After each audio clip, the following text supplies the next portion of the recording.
The researcher rule of thumb is like 8 to 12 people, right? Because after about 12 interviews, you start to get diminishing returns in qualitative data.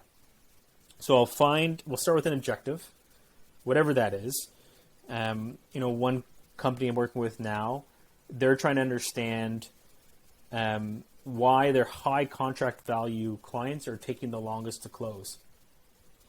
So we're going to go talk to them all, right? It's a very specific thing.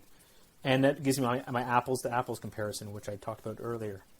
So then I walk through, who they are and their roles, and mostly I'm speaking to the champions if we're sales led, or the person who's the predominant installer and user if they have the budget and they own the budget, for like a SaaS company if it's product led.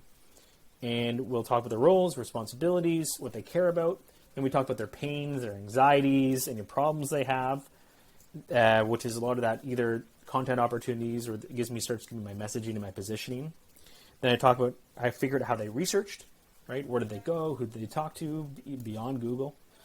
How they evaluated the shortlist, and how did they make a shortlist? And how did they evaluate the trade-offs? And then sometimes I talk about like their experience. If they want customer success wants to know a little bit there, but that's typically where I hand off. And from that, I get an average journey among a cohort of buyers about how they're actually moving and making decisions within the context of their business.